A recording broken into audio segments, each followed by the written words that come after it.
buenas noches a todos.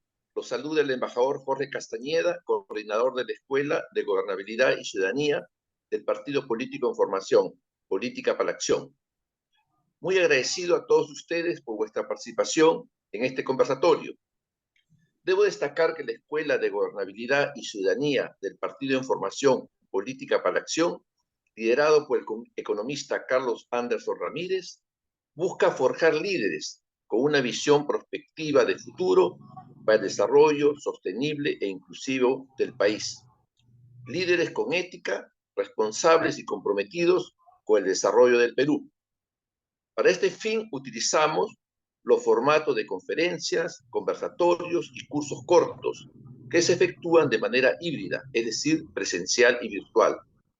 La calidad de la temática, trayectoria y reconocimiento de nuestros expositores está garantizada. Los invitamos a unirse a nuestra Escuela de Gobernabilidad y Ciudadanía, participando de nuestras actividades académicas para juntos ayudar a construir una sociedad verdaderamente dialogante. Les solicitamos vuestra colaboración para que difundan en sus redes sociales nuestras conferencias, conversatorios y cursos cortos. Para conocer más de nuestras actividades, visítenos en nuestras redes sociales y canal YouTube. En esta oportunidad hemos organizado el conversatorio Emprendedurismo en el Perú, desafíos y oportunidades. Su objeto es brindar un espacio de discusión e intercambio de ideas sobre el emprendimiento en el Perú y los desafíos que enfrentan los emprendedores con el objeto de promover el desarrollo de un entorno más favorable para ellos. Las exposiciones estarán a cargo de un grupo de destacados expertos integrado por el economista Guido Sánchez Yávar, gerente fundador de CISA Cultural Emprendedora, el economista Javier Salinas Malaspina, presidente de la Fundación Blockchain, y el economista Hans Rothgesser, periodista económico. Me es muy grato dejar con ustedes al economista Guido Sánchez. Adelante, Guido. No hay país más diverso, ¿verdad? Perú es uno de los países más diversos, con una población mayoritariamente joven, que además es un país de emprendedores. La tasa de emprendimiento en Perú es alta, una de las más altas en el mundo. Y en esta diversidad que nos caracteriza, esta diversidad cultural, étnica, una diversidad por regiones, de países, de climas, también las pequeñas empresas en el Perú muestran una gran heterogeneidad y una diversidad importantes. Y en el afán de tratar de dar las miradas complementarias a este enfoque, a este sector tan importante, no solo en el Perú, sino en los países del mundo, es uno de los sectores más pujantes que va creando este tejido empresarial, renovando este tejido empresarial. Hemos querido invitar a Javier Salinas. Javier Salinas tiene una experiencia de trabajar con startups, con el tema financiero, las fintech, la innovación, la tecnología, que es una mirada complementaria a la que nuestro otro invitado, Hans Rothitzer, nos presentará. La mirada más del empresario, del emprendedor, de este perfil empresarial que nosotros tenemos que reconocer en todos los emprendedores que existen en nuestro país. Y finalmente, me tocará aportar una mirada más desde el sector más tradicional, del sector de la pequeña empresa y microempresa, y básicamente de los servicios de desarrollo empresarial. Entonces, Javier hablará de la parte de los servicios financieros, yo hablaré de los servicios no financieros y Hans hablará de la parte del empresario, del emprendedor. Hans, bienvenido. ¿Cómo estás, mi estimado Hans? Por favor, puedes prender tu micrófono y eh, darnos unas... Ahí está. Bienvenido, Hans. Buenas noches, ¿qué tal? Muchas gracias por la invitación a todos, a Guido, Jorge, a la Escuela de Gobernabilidad y Ciudadanía. El día de hoy, los que han visto presentaciones mías antes, quizás esperarán que vomite cifras en este momento sobre la situación, sobre la recesión. Pero en esta ocasión vamos a hablar de algo distinto y tiene que ver con las habilidades y, digamos, las circunstancias en las cuales los peruanos emprenden, ¿no? O emprendemos, porque varios de los que estamos aquí presentes también tenemos emprendimientos a distintos niveles. La verdad es que si bien un porcentaje bastante alto de la población peruana emprende, es microempresaria o tiene un emprendimiento o algo, cuando uno hace encuestas entre emprendedores va a ver que el porcentaje de los que quieren ser emprendedores es relativamente bajo en realidad, ¿no? Los peruanos emprendemos porque no nos queda otra opción, o sea, porque nos quedamos sin trabajo o por alguna otra razón, ¿no? En una buena proporción, ¿no? Y los que realmente están metidos ahí porque quieren es un porcentaje un poco menor, menos de la mitad, ¿no? Y con respecto a esto yo quería contar un caso específico, que se trata de Vera Brandes, que es una alemana que en los 60, 70 tenía 16 años y era fanática del jazz. Era muy seguidora de un pianista de jazz en especial norteamericano que se llama Kate Garrett, ¿no? Y ella hizo una serie de actividades profundos, juntó, hizo ventas, pidió fondos, auspicios de todo tipo, para poder traer a este pianista que ya era famoso y era una superestrella del jazz, ¿no? Un pianista conocido que ya había tocado con Miles Davis, con Charles Lloyd, con varias estrellas de su época, para llevarlo a Alemania para un concierto para otros fans como ella, ¿no? Ella tenía 16 años, era menor de edad, ¿no? Y con mucho esfuerzo logró juntar la plata para el viaje, se puso en contacto con este pianista que era una superestrella, ¿no? Lo convenció a punta de pasión y le dijo, mira, no te puedo dar mucho dinero, pero acá somos muy fans de tu trabajo, de tu música y añoramos poderte ver en vivo. Y este músico, Keith Garrett, se emocionó de tener fans en Alemania y aceptó ir por o sea, por nada en realidad, solamente le estaban pagando el pasaje y la estadía y viajó hasta Köln, hasta Colonia, muy emocionado, conoció, digamos, a todos los chicos que habían juntado el dinero, que habían hecho el esfuerzo, eh, y estos habían conseguido que les den un día en un teatro famoso de Köln que se llama que es la Casa de la Ópera, ¿no? Donde no se solía escuchar música jazz o algo muy moderno, era para grandes obras clásicas, ¿no? Y de ópera, y cosas muy profundas y muy, no sé, culturales, ¿no? Entonces, con mucha emoción, y le dieron el pase a este pianista para que pruebe el piano, y resultó que el piano que le habían dado era un piano fallado, estaba desafinado incluso, ¿no? Y algunas teclas se quedaban pegadas. Y eso se dieron cuenta horas antes de que empezara el concierto, ya estaba todo vendido y habían hecho promoción y habían salido en las noticias. Y Kate Garrett, que era pues una estrella pues ya famosa, mundialmente conocido, dijo, yo no puedo tocar así, esto es un desastre, pues el concierto va a salir horrible. Y ella se puso a llorar y se emocionó y le dijo, pero tienes que tocar, no me puedes dejar así. Imagínate todos tus fans que están afuera esperándote, y vieron la manera de traer un piano nuevo, pero no podían, ya no había tiempo. Entonces Kate Garrett dijo, ya, está bien, voy a tocar en este piano mal, ¿no? Y se sentó y alteró todas sus canciones, las adaptó en ese mismo momento para poderlas tocar en ese piano, porque él identificó cuáles teclas estaban mal y tuvo que cambiar todo para poderlo tocar sin tocar esas teclas, ¿no? Y el que sabe tocar piano, que esté aquí, sabrá que eso es casi imposible, o sea, solamente un genio puede hacer algo parecido en el acto, ¿no? En el mismo momento. Y ese concierto de piano lo grabaron y por mucho tiempo fue el concierto de piano más vendido del mundo, ¿no? Vendió, en ese momento tuvo 1.400 espectadores y vendió 3.5 millones de copias, ¿no? Y en discos de vinilo tiene el récord de ser el concierto de piano más vendido del mundo, ¿no? Porque es un concierto único.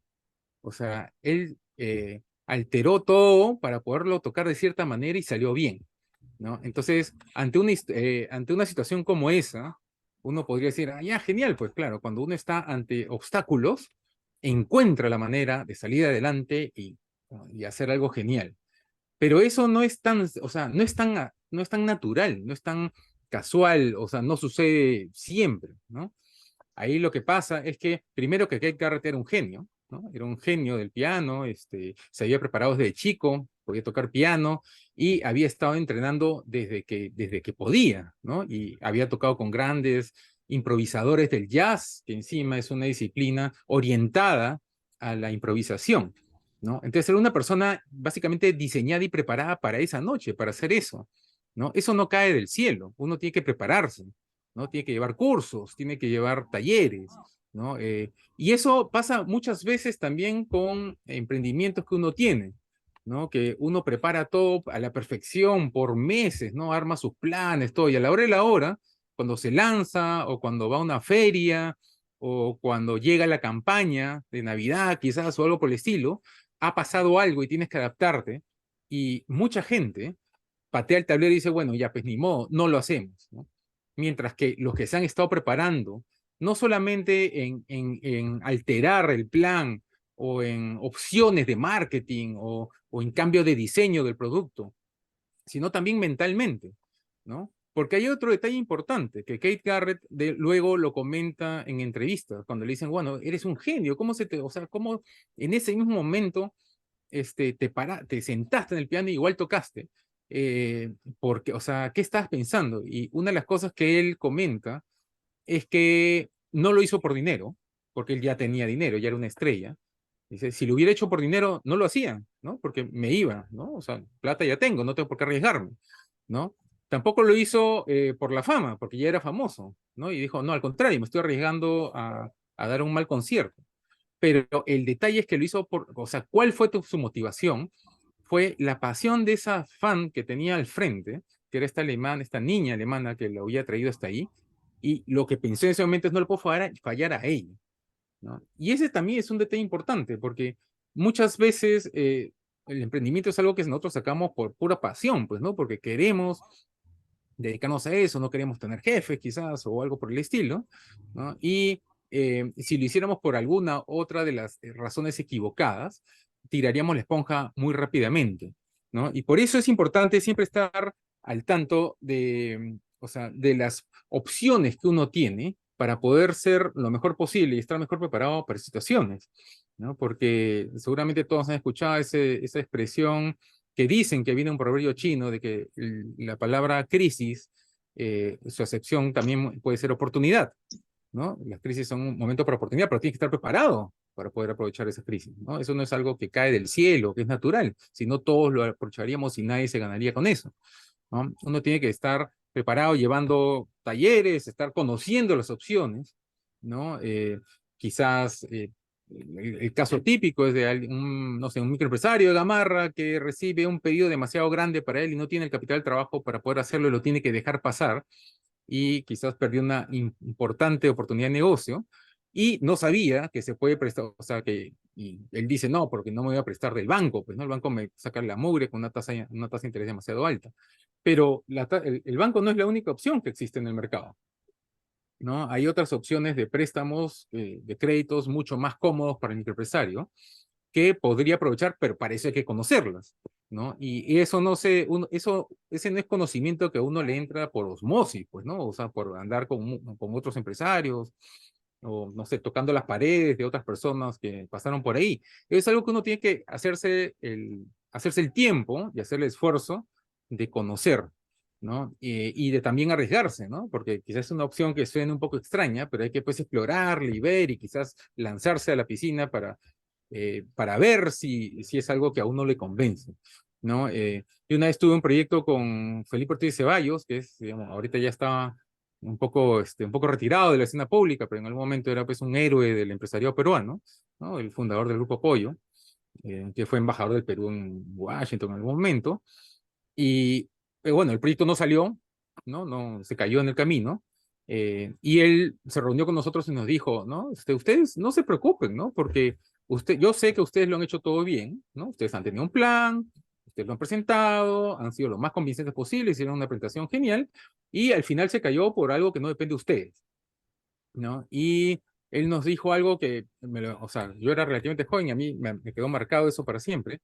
Él decía, miren, si ustedes tienen éxito una de cada 5 veces que intentan algo, pueden considerarse exitosos, ¿no? Porque alguien que tiene éxito el 100% de las veces que intenta algo, no está siendo ambicioso, se ha quedado en su zona de confort y está haciendo siempre lo mismo, ¿no? Y esa persona, él decía, a mí no me interesa, ¿no? Ahora, si tienes menos, si no tienes éxito casi nunca, bueno, eres un inútil, pues, ¿no? O sea, no te ligas, dedícate a otra cosa.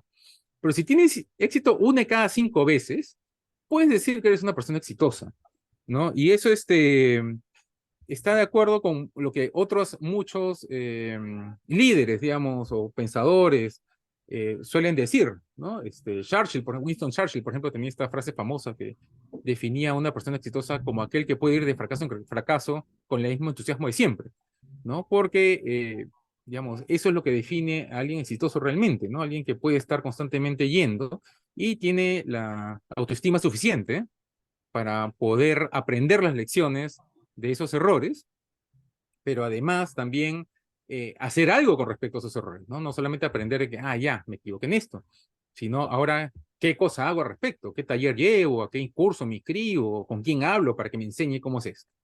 ¿No? Y eso, de hecho, es algo que el mismo Felipe Ortiz de Ceballos, que alguna vez escribió un libro con PPK sobre las razones por las cuales el Perú no progresa, que es un libro de los 80s, tenía un capítulo dedicado solamente a la baja tolerancia al fracaso que tenemos los peruanos, ¿no? Los peruanos se diferencian, él tenía sus estadísticas, mostraba ahí, ¿no? De encuestas y otras fuentes, en las cuales mostraba cómo los peruanos somos mucho menos tolerantes al fracaso que otras sociedades, ¿no? Que otros países. Que nosotros a la primera que fracasamos ya tiramos la esponja y decimos, ya, entonces no, ¿no? Mientras que digamos, si nos encontramos con otros empresarios de otras realidades, te van a decir que no importa, tú sigue intentando hasta que te ligue, ¿no? Tampoco tienes que hacer el ridículo constantemente, ¿no? Pero tú tienes que seguir intentando y encontrando la manera de que la cosa funcione. Much- eh, ahí- por el momento eso Muy es. bien. Sí, ¿Está sí, bien? correcto, correcto, Hans. Oye, qué interesante. Efectivamente, los factores personales en el emprendimiento, qué tan importante. Por eso, dos cosas, dos frases definen al emprendimiento, yo creo. Uno es el espíritu emprendedor. Y cuando hablas de espíritu emprendedor, estás hablando de los factores personales de la persona, porque cuando uno acude al espíritu, menciona el espíritu, está mencionando también a la fuerza, ¿no? Uno pide fuerza, por eso habla de espíritu emprendedor. Y esta tolerancia al fracaso, este asumir riesgos calculados, esta perseverancia, esta pasión que has mencionado, Hans, es tan importante y eso es pues un factor cultural y esa es la otra,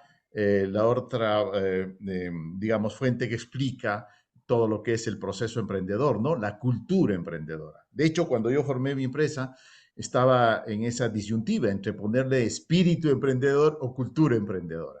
Creo que no me equivoqué al poner cultura emprendedora porque hay unos factores culturales muy importantes y Hans, me encantó tu presentación en la medida en que demuestra que como lo cultural, nuestra tradición, nuestras costumbres, esa tolerancia a la frustración puede estar explicando el desarrollo emprendedor. Javier, es tu turno. Javier Salinas, por favor, cuéntanos un poco esta otra faceta de estas propuestas, esta situación del emprendimiento más tecnológico, de los aspectos financieros, de las novedades, de la innovación en el mundo de la empresa y del emprendimiento en particular. Bueno, gracias, Jorge, Guido, bueno, Hans también, gracias por la presentación, sin duda interesante. Son historias siempre que inspiran, ¿no? Escuchar ese tipo de, digamos, de genialidades que pasan, digamos, con los emprendedores, ¿no? Básicamente. A ver, Guido, sí, gracias. Efectivamente, en el tema de emprendimiento y cuando hablamos del emprendimiento, digamos, pusiste como tema el tema financiero o el financiamiento.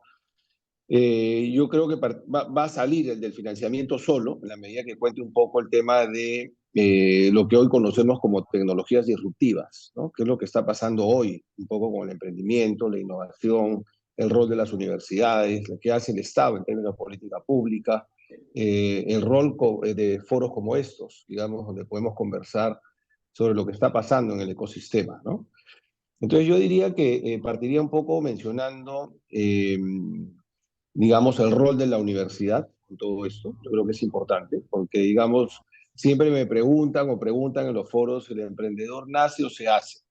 ¿No? Y yo humildemente creo que nace, ¿no? Porque Lo hemos visto en la época de pandemia, gente que se quedó sin empleo, como mencionó Hans en un momento, ¿no? Pero que al mismo tiempo estaba combinando necesidad con oportunidad, ¿no? No es el emprendedor, digamos, que porque ya no tiene que comer sale, sino porque la necesidad temporal lo obliga a iniciar un emprendimiento.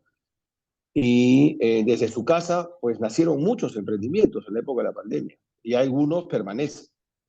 Y eso, ahí empezamos a combinar un poco, digamos, la tecnología, la no presencialidad, la logística, la educación a distancia, la salud a distancia.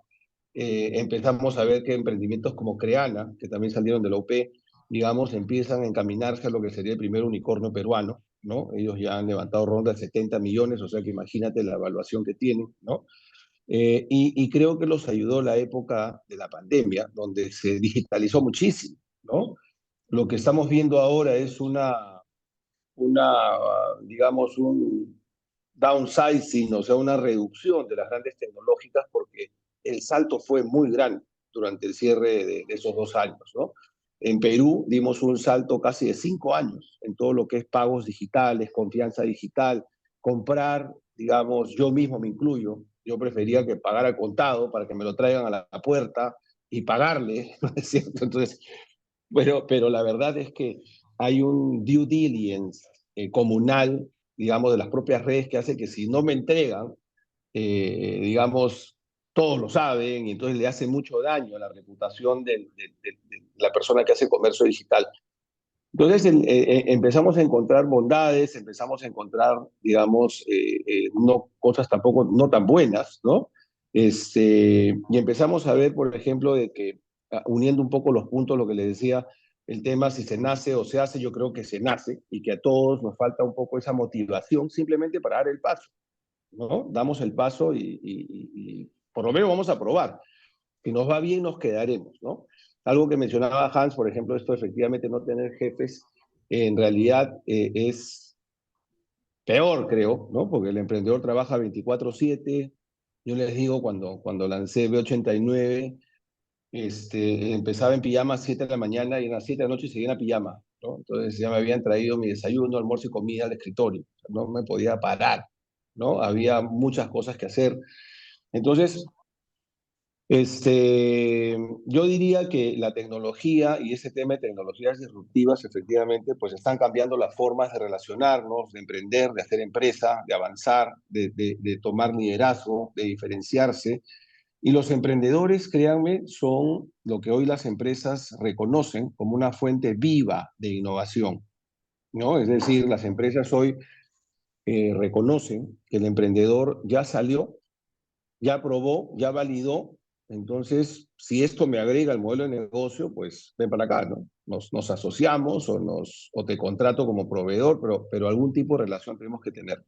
Y de esos casos hay muchos para contar, ¿no? Creo que algo exitoso que pasó recién fue Joinas, ¿no? Cuando Joinas, digamos, no tenía acceso a los eventos grandes, coincidía de que RPP tenía un problema, ¿no? Un problema de que era que tenía más de 30 eventos al mes y querían ellos hacer su propia tiquetera, ¿no? Me acuerdo. Entonces, se dio que pues tuvimos la oportunidad de participar, los presentamos y se hizo una inversión de equity media por parte del grupo RPP en Joinas, ¿no? Que fueron socios, y después ya sabemos que Crea, lo que es el grupo Credit Corp, pues termina haciendo una adquisición también de Joinas, ¿no?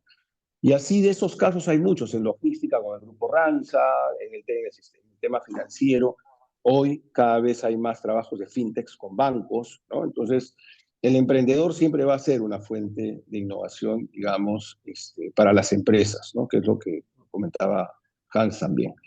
Entonces, un poco entrando al tema de manera muy rápida, lógicamente, el tema de disrupción en términos de tecnología, estamos hablando hoy básicamente del blockchain, que es una tecnología, digamos, que permite eh, eh, administrar las comunicaciones y los datos a través de muchas computadoras que le llaman nodos, ¿no? Lo cual permite que esa información muy difícilmente se pueda cambiar, lo que lo hace muy segura, transparente, trazable. Y esto lo estamos viendo, digamos, porque quiero conectar este punto con la industria fintech, ¿no? La industria fintech en el país ha crecido yo diría que se ha consolidado más que ha crecido, ¿no? A veces los ecosistemas de fintech los miden por número de fintechs. Quizás no me parece lo correcto, pero en Perú, más que haya explotado el número, porque el boom fue 17, 18 y empezó a bajar el 19, peor con la pandemia, los negocios hoy fintech se han consolidado en volumen de negociación. Las casas de cambio, Citibank acaba de invertir en Rexy, por ejemplo, ¿no?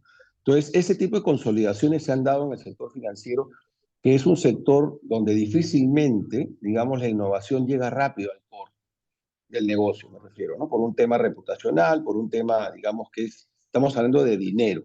Por lo tanto, son muy cautelosos en incorporar innovación.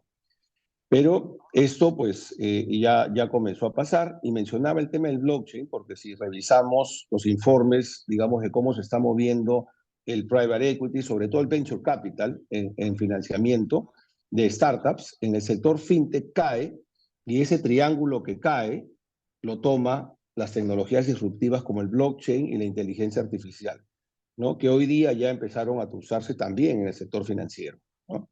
Hoy día, digamos, solo por ejemplo, yo tengo una empresa en Perú que ya va a cumplir un año y estamos tokenizando activos financieros en el Perú, ¿no? Ya estamos tokenizando pues, fondos de inversión, emisión de acciones de startups, fideicomisos, titulizaciones, y lo estamos haciendo acompañado de entes regulados también, ¿no? Entonces, introducir cosas como estas no es fácil, ¿no? Porque la gente, cuando tú le hablas de tokenización de activos financieros, digamos, la siguiente pregunta es, oye, ¿cuándo juega Perú o quién juega el fin de semana? No, no te siguen por la conversación, pero es algo que estamos haciendo y a veces, digamos, como emprendedores nos toca pues abrir camino, salir con las primeras validaciones, digamos, de mercado. Y en un sector como el que tú mencionaste, Guido, que me pediste hablar sobre el sector financiero, la verdad es difícil, ¿no? Es difícil. O sea, convencer a instituciones de que esto es lo que se viene. Y como siempre digo, esto va a pasar con nosotros o sin nosotros. Entonces, mejor que pase con nosotros, ¿no? Involucrémonos, enterémonos, empecemos a investigar un poquito el tema. Entonces, yo cerraría, Guido, mi presentación para cumplir con los tiempos, ¿no? Mencionando de que, digamos, hoy día ha evolucionado mucho. Yo te diría, cerrando ya el 2023, tenemos un ecosistema en el Perú bastante sólido. El programa de ProInnovate, la verdad es tema de tesis en otros países, ha funcionado. No es un actor que interviene, es un actor que provee recursos, que conecta, que trae expertos, que promueve foros, financia eventos, que son como motores que prenden, digamos, temas, ¿no? Y lo que estamos mirando un poco ahora que están empezando a aparecer nichos también, ¿no? El nicho de economía plateada, Guido, que estamos trabajando juntos. Es un nicho que no había antes, ¿no? Y que hoy, digamos, ya es un nicho, digamos, de negocio y emprendimiento. Para los que no saben de los presentes qué cosa es economía plateada, pues nada más basta mirar nuestras cabezas, que ya tenemos canas, ¿no? Y este es un poco para un segmento de la población que tiene más de 50 para arriba, por no decir 60. Entonces empiezan a aparecer nichos como el de tecnologías disruptivas, o sea, mencionaba economía plateada porque es uno que ya se está hablando mucho en Perú, el tema del blockchain, el tema de la inteligencia artificial, el tema de fintech, ¿no? El tema de edutech. Entonces ya se empiezan a establecer nichos y empiezan a aparecer ya incubadoras especializadas, ¿no? Y eso implica madurez. Otro tema que ha madurado en el Perú es la financiación de capital de riesgo, ¿no? De hecho, PECAP ha crecido muchísimo. En la universidad hay una red muy grande, casi 220 familias, ¿no? Que están buscando financiar, digamos, startups. Y eso es algo también a resaltar porque finalmente el rol de la academia, del Estado, de los medios, de la cooperación, de los privados, de las empresas, empieza ya a notarse, ¿no? Acabo de terminar, por ejemplo, de estar como jurado en el programa de incubadoras en la final, de incubadoras regionales, ¿no? Y la verdad que interesante lo que está pasando en regiones, ¿no? Tienen muy claro su propia realidad, la regionalidad de los productos, de los servicios, están muy enfocados, digamos, en atender y están haciendo y fortaleciendo sus ecosistemas con la participación de cámaras de comercio, universidades, empresas, red alumni. La verdad que les puedo decir que en experiencia de esos últimos, yo diría, 10 años metido en el ecosistema, podría decir que estamos hablando ya de un ecosistema mucho más maduro y creo que habría que replantear un poco la política pública al respecto, ¿no? Eso, mi estimado Guido. Gracias. Javier, esa lectura optimista la comparto. Efectivamente, hemos sido, o creo, los que estamos actualmente en el ecosistema emprendedor peruano y el tema empresarial, testigos de este avance, ¿no? Sobre todo comparándonos con los países de la Alianza del Pacífico, donde siempre estábamos rezagados en nuestras actividades, pero ahora, como tú bien lo mencionas, somos caso de estudio y de ejemplo. No solo hay casos muy interesantes de que algunas regiones en el Perú están diseñando modelos de innovación y emprendimiento que son ejemplo para nuestros países vecinos y algunos de ellos que fueron ejemplo para nosotros, pero ahora estamos comenzando a hacer también y mostrar esa capacidad de organización, de mejorar el ecosistema. Efectivamente, Javier, hay un optimismo y, por supuesto, el pesimismo no es empresarial, ¿no? No es empresarial, nunca lo será. De lo contrario, no seríamos empresarios. Voy a hacer mi presentación, pero complementando a lo dicho y a lo trabajado y lo mencionado tanto por Javier y como Hans, ¿no? Los factores personales tan importantes en el emprendimiento, tenemos que hablar de la persona, del actor, de la estrella de este proceso del ecosistema, que es el empresario, el emprendedor, pero también de estos servicios no financieros, ¿no es cierto? Perdón, servicios financieros que de alguna manera ha tocado Javier. Pero hay otro grupo que es los servicios de desarrollo emprendedor. En realidad, en los países para apoyar al empresariado, tenemos 4 tipos de servicios, ¿no? Los servicios de infraestructura, los servicios empresariales. Los servicios empresariales son, por ejemplo, la contabilidad, la logística y otros servicios que necesitan las empresas para su desarrollo. Pero hay una parte muy importante que se denominan los servicios de desarrollo empresarial. Los servicios de desarrollo empresarial básicamente son 2, la capacitación y el de asistencia técnica. ¿Por qué? Porque van a ayudar a crecer a estas empresas. Dentro de la asistencia técnica está la innovación y de alguna manera los estudiosos de los programas de apoyo al empresariado han separado el tema de los servicios financieros para las empresas. Muy bien, hecho esta presentación, yo me voy a concentrar en 2 temas que nos preocupa al emprendimiento tradicional. Uno, la altísima informalidad, no solo laboral, todo tipo de las informalidades que tenemos. En segundo lugar, la baja productividad. Las pymes en el Perú tienen unas tasas de bajísima productividad, ¿no? En el mismo rubro, en el mismo sector, una pyme puede estar 6% de nivel de productividad, ¿no? Tener 6% respecto a un 100% de la empresa grande o mediana más productiva en su mismo sector. Entonces, el espacio que tiene la pequeña empresa para mejorar la productividad es inmenso. Y si nosotros comparamos, no con otros países, sino con países de la región, de igual manera, la productividad de la micro y de la pequeña empresa está muy rezagada. Entonces, en la medida en que nosotros podamos apoyar en esta reducción de la informalidad y crecimiento de la productividad, podremos hacer un gran aporte en este sector. Voy a mencionar algunos trabajos, uno de ellos de Piero Gessi.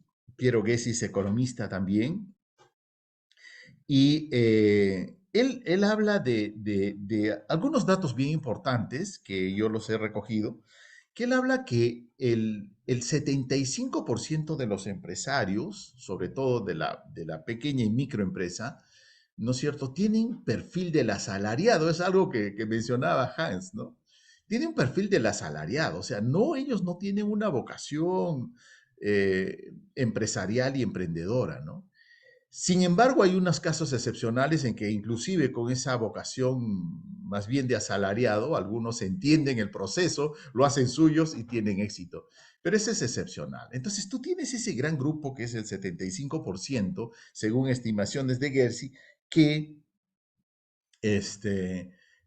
tienen ese perfil. Entonces, él se pregunta y nosotros nos preguntamos, ¿qué tanto podemos hacer con este grupo, ¿no?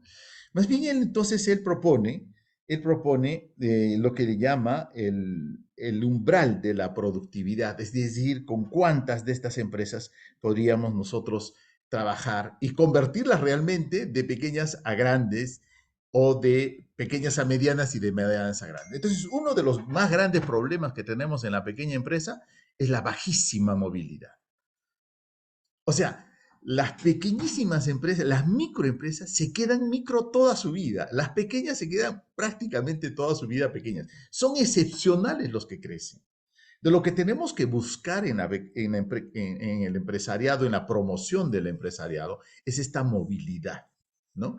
Entonces, Gessi, por ejemplo, hace una estimación y él dice que, por ejemplo, de unas 300.000 unidades productivas en el agro, ¿no? Solo la tercera parte podría superar este umbral, tendrían estas posibilidades de convertirse en grandes empresas. Y fíjense, para otros casos, por ejemplo, para la microempresa, ¿no? De una población de 6.500 empresas que él identificó y que las tiene registradas, más o menos unas 2.000 menos de la tercera parte, podrían superar este umbral. ¿Y por qué superar este umbral? Porque efectivamente, para el que hace política económica, para el que hace política de desarrollo, para el que hace política del emprendimiento, tiene que saber con quién trabaja, ¿no? O sea, no le puedes dar la misma atención al que tiene oportunidades de crecer y a aquel que no, porque el perfil del empresario que está detrás de esta actividad es diferente, como lo decía Hans. No es tan importante conocer este perfil y esta capacidad. Entonces, hecha esta estimación, él dice que en políticas públicas lo que ha funcionado en el Perú son las mesas ejecutivas de los clústeres. O sea, agrupar clúster y trabajar, pero en mesas ejecutivas donde intervienen todos los actores de este clúster, ¿no? Y se ha tenido muy buenos resultados. Por supuesto, y hablaré en la segunda ronda que tendremos a continuación, un poco de los modelos mundiales de desarrollo del sector de la pequeña empresa. Entonces, para la mejora de la productividad, según Gessi, nosotros tenemos la asociatividad fundamental, cosas tan simples como el plan de negocios, mejoras en la gestión, o sea, en la contabilidad. El tener una cuenta corriente puede ayudar muchísimo a las pequeñas empresas y ayudarles a, por supuesto, no tener problemas de liquidez. Entonces, nosotros podríamos a estas empresas que están en el umbral de la calidad, le llama así, estas empresas que tienen el potencial de crecer, habría que darles algo que se llaman los servicios de desarrollo empresarial, justamente lo que yo les mencionaba.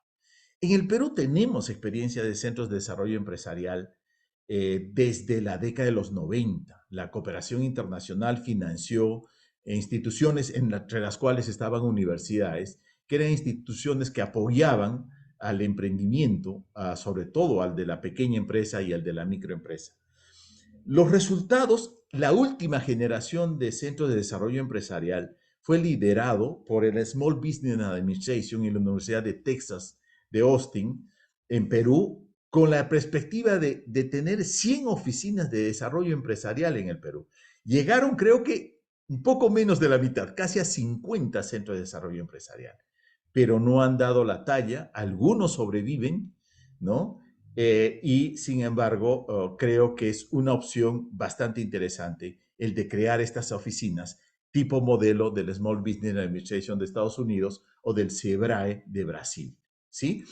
En lo que sí Perú ha tenido un destacado desarrollo es en el sector de las microfinanzas, ¿no? En ese sector sí hemos tenido, digamos, un crecimiento, una oferta interesante, ha mejorado muchísimo y Perú creo que ha podido dar ejemplo de este sector. Lo voy a dejar ahí para luego tener una segunda ronda. Le voy a pedir a Hans nuevamente que se conecte y nos pueda dar una segunda ronda que podamos conversar. Hola Hans, estás efectivamente. Vamos Sí, ya a está. comentar a partir de lo que ya hemos escuchado, Hans, tu segunda ronda de presentación. Sí, No, sobre todo para ir de la mano de lo que tú estabas comentando, Guido, de la necesidad de mayor asociatividad entre los empresarios, ¿no? Porque es una manera de aprovechar la economía de escala o algunas otras ventajas, ¿no? Yo una vez fui a Bagua a dictar unos talleres, justamente, y el portero del local donde daba las charlas, daban digamos, los talleres, se me acercó, cuando estábamos cerrando todo, yo estaba recogiendo el proyector que era prestado, y el portero se me acerca y me dice, oye, ¿tú sabes estas cosas? ¿Y me puedes ayudar? Porque yo tengo una cevichería aquí a la vuelta, y era Bagua, pues, ¿no? O sea, Bagua no está en la costa. Yo tengo una cevichería acá y tengo un problema, me dijo. Y no sé si me puedes ayudar. Y me dijo, no te puedo pagar, pero te invito cerveza, ¿no? Que es la típica. Entonces fuimos a su local y el problema que él tenía era uno, o sea, según él era uno y uno solo, que era el alto costo del pescado. Claro, pues, es una cevichería alejado de la costa y el costo del pescado es alto, pues, ¿no? Y él decía, acá el problema es que tenemos un solo proveedor de pescado. Hay un señor que llega con su camión y nos vende, y acá en Bagua somos tres, eran tres, creo, cevicherías, y nos saca el ojo, nos saca un ojo de la cara, ¿no? Porque nos cobra un montón. Pero acá hay demanda de cevichería, de ceviche, por alguna razón. Entonces, ¿cómo hacemos? Y yo le decía, pero la solución es obvia, asóciense los tres, si son solo tres, y si se conocen los tres, asóciense los tres, y entre los tres, ¿cómo se llama? Negocien en mejores condiciones con el proveedor, ¿no? Porque lo que el chico me decía era que en realidad no competían entre los tres, porque los tres eran de distintos, iban a distintos sectores. Y él me dijo, no, eso no es posible. Digo, ¿pero por qué? ¿Por qué no? Me decía, ¿no? Porque, no sé, ¿por qué no? Bueno, entonces fúndete, pues, o sea, si no tienes la capacidad o sea, de asociatividad para poder saltar ese problema que has identificado como tu problema absoluto, lo que más te molesta, estamos en un problema, o sea, estamos ante ¿cómo se llama? Un impasse para el desarrollo de los emprendimientos, que es justamente lo que dice Dido, ¿no? O sea, la solución está ahí, ¿no? Y no es muy difícil de implementar, solo que hay no sé, un problema mental, digamos, ¿no? Un obstáculo mental, que es como que, no, mejor no, no sé, no me cae. Y no se puede, y así no se puede, pues, seguir creciendo, ¿no? Ahora, para continuar un poco con esta línea, el, cuando, cuando uno habla de emprendimientos, uno tiene el famoso FODA, ¿no? Análisis de 4 aspectos relacionados a tu negocio. Y al final lo que está detrás de ese análisis es un concepto que para muchas personas se hace muy difícil, y es el hecho de que hay cosas que no están bajo tu control, ¿no? Entonces hay cosas que están bajo tu control, que tú las puedes controlar, tu estructura de costos, por ejemplo, o tu plan de negocios, y hay otro porcentaje, o sea, hay una proporción de cosas que van a tener efecto en tu emprendimiento sobre la cual tú no tienes control. Entonces, uno ante eso podría decir, bueno, entonces no emprendo, pues porque, pucha madre, voy a estar pues a la merced del clima o de decisiones de otras personas, de quién saldrá el alcalde, no sé, pero en realidad eso va a ser así siempre, ¿no? Todos los grandes empresarios del mundo, todos los grandes emprendedores del mundo, la gente que, no sé, que sobresale en el mundo del empresariado, a nivel mundial incluso, te va a decir que la labor de un emprendedor es tratar de hacer todo lo posible para que ese porcentaje que no depende de ti se reduzca lo menos posible, ¿no? Y que la mayor cantidad de cosas sí dependen de ti, ¿no? Y ahí está la necesidad de participar en las reuniones gremiales, por ejemplo, o de tener, no sé, un canal de comunicación con la municipalidad para que te vayan contando las cosas que van pasando, ¿no? Esa es una cosa. Y la otra está relacionada a lo que contaba al comienzo, que tú tienes que estar preparado para esos inconvenientes que podrían suceder. Inconvenientes siempre van a haber, ¿no? Y tú tienes que estar preparado para eso, ¿no? Por eso es que uno lleva los cursos de primeros auxilios antes de que suceda el accidente, ¿no? Yo una vez en San Isidro lo vi en primera mano, ¿no? Hubo un accidente, un garaje agarró a un señor y su hija en ese momento agarró el celular y se puso a buscar qué hacer cuando tengan un corte en la cabeza. En ese momento es demasiado tarde, pues, ¿no? Tú tienes que haber buscado antes para saber qué es lo que tienes que hacer, ¿no? Y ahí en Estados Unidos hay una historia muy bonita sobre un jefe indio Es un jefe indio, es así legendario, pues, ¿no? Que era jefe, ya estaba viejo, ¿no? Había sido un gran guerrero y era un jefe muy venerado, muy respetado en una tribu, ¿no? Y habían acampado en esos tipis en una pradera, y de repente todo se empieza a mover y ven a lo lejos que viene una manada de búfalos que los van a embestir, los van a matar a todos, porque los búfalos andan pues de mil en mil, ¿no? Y vienen así a toda velocidad y la gente dice, ¿ahora qué vamos a hacer? Nos van a matar, nos van a pisar, ¿qué? Los caballos no van a ir tan rápido como los búfalos. Este jefe indio agarró un caballo, se subió al caballo y en vez de huir, fue en dirección así directa hacia la manada de búfalos. Y cuando estuvo cerca, los búfalos ya estuvo cerca, empezó a chequear cuál era el búfalo que estaba un poquito más adelante de los demás. Lo identificó y dijo, ya, ese es el líder de los búfalos. Esto es legendario, ¿no? No sé si habrá pasado en la vida real o si funciona en la vida real, ¿no? Pero esa es la historia. Y fue así a lo largo, así, se puso a su costado y se puso a cabalgar en paralelo a este búfalo y lo empezó a empujar con su lanza para que vaya hacia un lado. Y como él se estaba yendo hacia un lado, toda la manada de búfalos se fue hacia un lado y salvó el aldea. Y pasaron muy cerca, pero salvó la aldea y todo el mundo lo celebraba. Y cuando él regresó, todo el mundo estaba aplaudiendo, celebrando, sí, pues por eso te queremos tanto, porque eres un genio. Y cuando se baja el caballo, el guerrero más fuerte de la aldea, que es un personaje reiterativo en estas historias de este señor, de este jefe, se acerca y le dice, por eso te queríamos tanto, porque en esos segundos que tuviste para salvar la aldea, pensaste de inmediato en la solución. Y el jefe agarra y ¡pum! Le mete una cachetada y le dice, oye, bruto, ¿tú crees que en esos segundos yo puedo pensar en una solución tan compleja como la que acabo de implementar?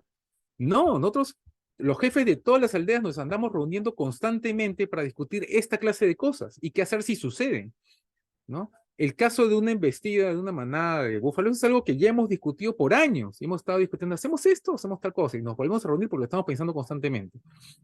En el momento de la crisis ya es demasiado tarde para ponerte a pensar. Tú tienes que haberte preparado y haber estado pensando en cosas que podrían suceder para poder estar listo, ¿no? Y eso no quiere decir tampoco que vayas alegremente a meterte de cabeza a los errores, al fracaso, y aquí importa que pase, ¿no?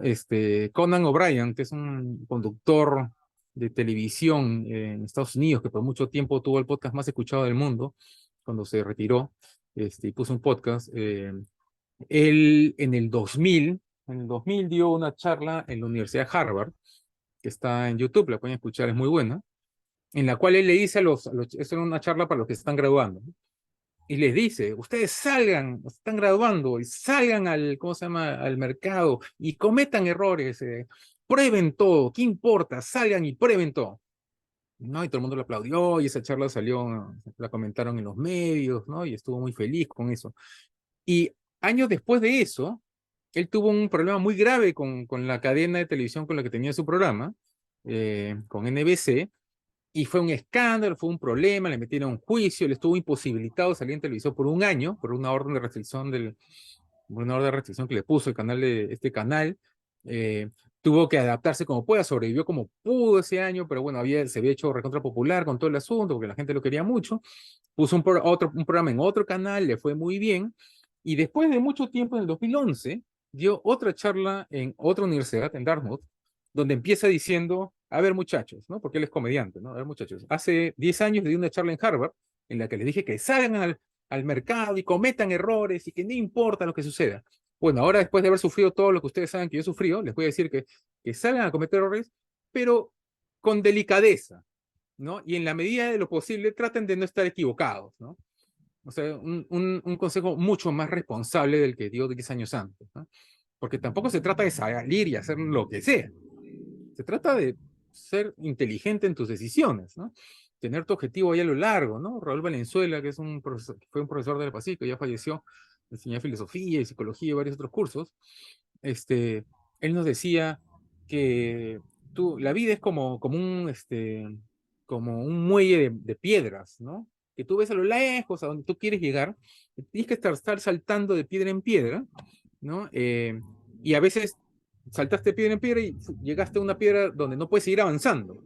Entonces tienes que retroceder un par de piedras y seguir avanzando, pero tú tienes objetivo claro, ¿no? Está allá a lo lejos, ¿no? Y los emprendimientos son así también, ¿no? Uno sabe qué es lo que quiere obtener, ¿no? Uno le pregunta a un emprendedor, bueno, ¿tú qué quieres? ¿Tener plata? O sea, ¿quieres maximizar ventas o quieres maximizar utilidad? Pues es distinto, ¿no? Y los sets de decisiones que tienes que tomar para cada una de estas cosas son cosas completamente distintas. Tú puedes ser que estés en una etapa en la que quieras maximizar ventas o en una etapa en la cual quieras maximizar tu presencia en redes, por ejemplo, para hacerte más conocido.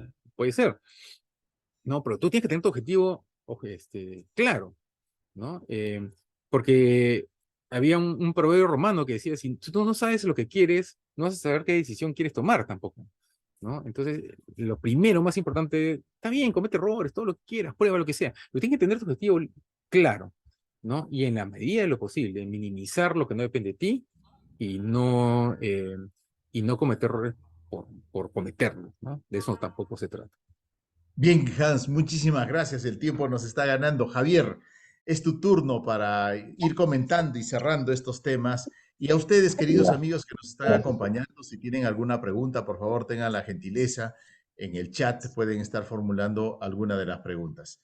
Javier, te escuchamos nuevamente. Adelante. Oye, gracias. Sí, algo corto nomás. Yo sí resaltaría lo que comentaste, que el emprendimiento como un cuarto sector, creo que lo mencionaste, importante para el país.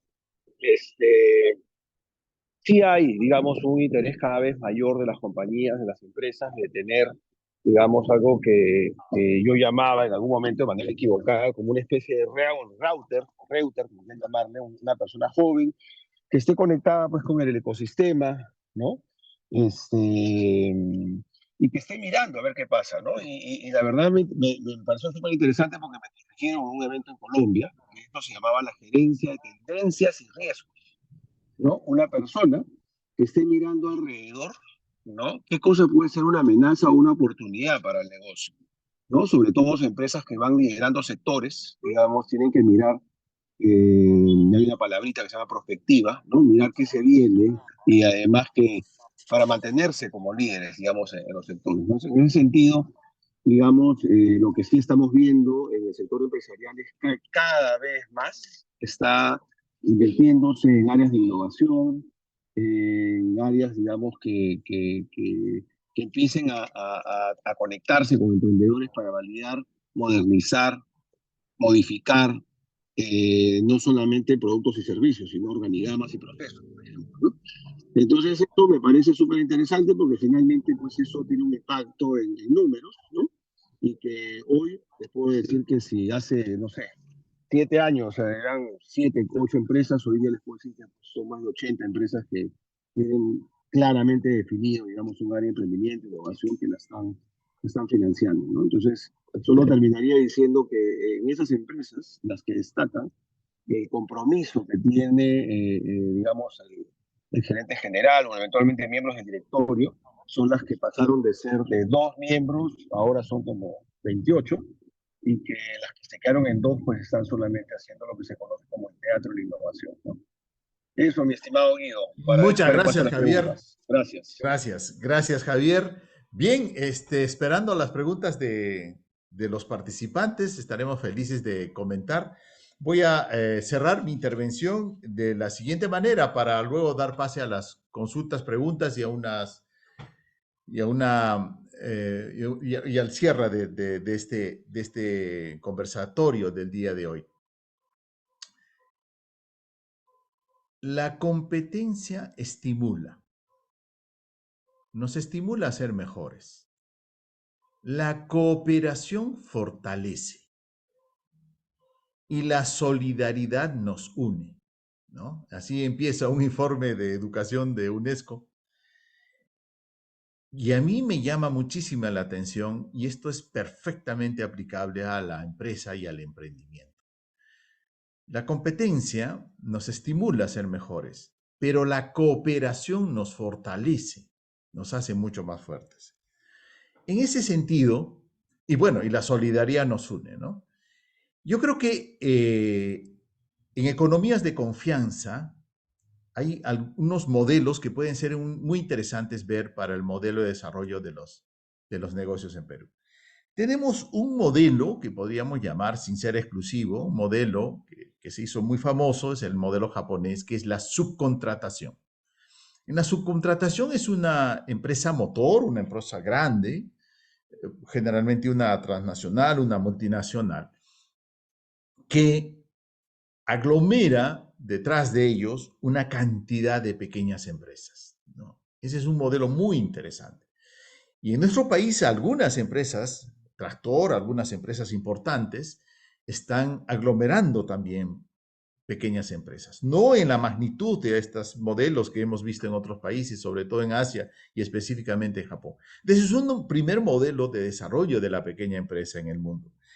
El segundo, llamaríamos más bien un modelo italiano y de la parte europea, inclusive en Alemania y otros, que es la asociatividad en forma de conglomerados y de consorcios. Son muchas pequeñas empresas, todas ellas del mismo tamaño, en el mismo rubro, que en conglomerados, ¿no es cierto?, se complementan tremendamente y desarrollan este tejido empresarial de pequeñas empresas que es muy importante. Y el tercer modelo es el, llamémosle así, el de Estados Unidos, aunque no exclusivo también de Estados Unidos, es el modelo de la franquicia. Entonces es una empresa exitosa, pequeña, y en su afán de expandirse, digamos, ayuda a otros emprendedores y les enseña, los apoya y juntos hacen marca, desarrollan los productos y una expansión comercial no solo nacional, sino internacional. Entonces, estos tres modelos, hay otros, obviamente, son algo interesante y todos ellos tienen algo en común, ¿no? La confianza, ¿no? Es esa relación de confianza, ese tejido empresarial que tenemos que trabajar. Finalmente, y para respetar el tiempo, quiero comentarles que en mi actividad como de más de 30 años trabajando con el sector empresarial, prácticamente del sector de la pequeña y microempresa, incluso no tanto de la mediana, típicamente la pequeña empresa. En estos 30 años he sentido frustración, ¿no? Una frustración de lo poco que hemos avanzado en la formalización y el aumento de la productividad, que lo sabemos de hace 30 años o antes, que ese era el problema de la pequeña empresa en el Perú. Y no hemos avanzado muchísimo o casi nada. Es más, creo que en algunos momentos hemos retrocedido. Sin embargo, desde hace una década, ha aparecido en mi actividad, en mi quehacer, ¿no? Empresarial o de este quehacer en favor del desarrollo de la pequeña empresa, una luz, ¿no? ¿Y en qué consiste? En que los hijos de estos emprendedores, inclusive de los emprendedores, como dice Gessi, de este 75% de los emprendedores que tienen perfil asalariado o perfil de asalariado, estos, cuando preparan a sus hijos, los hijos pueden marcar el cambio.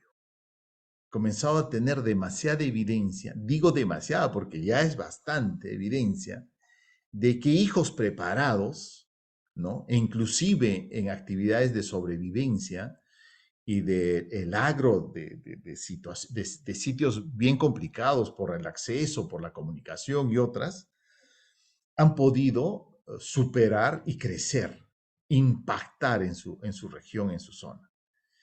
Entonces, ese es un camino que la literatura, y en un libro de David Wong, también de la Universidad del Pacífico, él mencionaba, ¿no?, que de las 20 casos de empresas exitosas que él encuentra como pequeñas empresas en algunos conglomerados de producción, encuentra que los que crecieron fueron los que precisamente prepararon a la siguiente generación.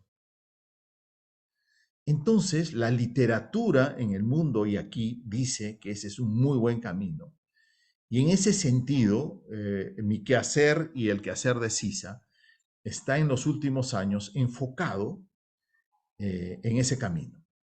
En no trabajar directamente con el titular, con el empresario, con el propietario, con el fundador de la pequeña empresa o de la microempresa en este caso, sino trabajar con la siguiente generación. Y esa es la apuesta en la que cada vez estoy poco más enfrascado. La otra de las posibilidades y oportunidades que tenemos que ver con muchísima atención en el Perú es la incursión, no solo en el emprendimiento, sino en casi todas las actividades económicas y de servicios, producción y comercio de la mujer. Pero en el caso del emprendimiento es notable, es notable. Entonces, son dos focos en las que estoy priorizando y las que debería dejar como propuesta, porque estoy teniendo resultados interesantes, estoy haciendo investigación y seguimiento, y creo que ese camino puede ser uno alternativo y muy interesante. Dicho esto, mis queridos amigos, nada más y nada menos quiero agradecer su gentil presencia aquí, de habernos acompañado, por supuesto, a nuestros invitados Hans Rojitzer, gracias Hans, a Javier Salinas por habernos ilustrado sobre este tema tan apasionante que es las startups y estas empresas que están empezando. Veo que no hay más preguntas, tal vez es por el tiempo también. Y ahí está, tenemos a Aldo. Aldo, por favor, si puedes formular tu pregunta, estás habilitado, me parece. Adelante, Aldo. Gracias Guido. Primero, felicitar a ti, a Javier y a Hans por esta interesantísima charla. Y un poco quería, porque algo comentaron sobre el tema de la participación del Estado en este esquema de emprendimiento. Yo quisiera preguntarles como emprendedores, ¿qué es lo que ustedes creen que como política pública el Estado podría hacer para facilitarle un poco el camino a estos emprendedores? Tú has hablado, Guido, de la formalización y la productividad, son dos temas a mejorar. ¿Puede el Estado idear algunas políticas públicas para poder, digamos, ayudar en ese sentido? No sé si de repente ustedes tienen ya pensado alguna de ellas. Gracias. Aldo y queridos amigos, Javier está levantando las manos, pero permítame hacer una intervención brevísima. La mejor política para el desarrollo de una pequeña empresa es que la economía crezca. Si la economía crece, todos crecemos. Lo primero que tiene que hacer un país que quiere ayudar a su sector empresarial y específicamente a la micro y pequeña empresa es crecer. Javier, tal vez tengas algún comentario. Sí, gracias Aldo por la pregunta. Muchísimas gracias. Sí, te cuento bueno, todos acá tenemos una amiga común. Tuve la oportunidad de trabajar con Karen Weinberger y con Guido también. El diseño de la política de emprendimiento en el país en 2015-2016. ¿No? Fue entregado al Estado, fue un trabajo pagado por la CAF y participaron también especialistas en el exterior. Y sí, yo mencioné algo que efectivamente hay que modernizar un poco esa propuesta, pero sí tengo que decir también de que lo que se viene haciendo ahora por parte de Produce, en términos de programas que promueven, no intervienen, ¿no? Promueven recursos, está funcionando, definitivamente. Que sí hay que hacer refinamientos, digamos, sí, ¿no? Países en extremos, voy a mencionar, por ejemplo, Uruguay, ¿no? Donde el presupuestos son muy pequeños, y la política pública está diseñada casi como quirúrgicamente a que no se repitan actividades ni servicios de ninguna entidad del Estado, sino que sean complementarios, ¿no? En el otro extremo, digamos, perdón, sí, en el otro extremo está, pues, no sé, un Israel, ¿no? Que ya interviene, digamos, incluso con fondos de private equity, digamos, que ya hacen efectivamente que el Estado pueda tener ganancias en compañías que sobrepasan el concepto de unicornio, ¿no? Entonces, sí creo que todavía hay un trabajo por hacer en términos de política pública. Ha cambiado mucho el tema, digamos, de la neutralidad regulatoria o normativa con la tecnología. Es un tema que hay que trabajar con mucho cuidado. Y yo creo que promover un poco más, de alguna manera, esa participación que viene con el crecimiento, como he seguido, de las empresas privadas, algún incentivo hay que encontrar, ¿no? Entonces yo haría esos refinamientos por ahí. Pero sí, todavía queda mucho por hacer y el Estado tiene que tener un rol de todas maneras, no que intervenga en hacer, sino de promotor. Espero haberte contestado, Alex. Gracias. Muy bien, gracias Javier. Hans, ¿quieres comentar algo?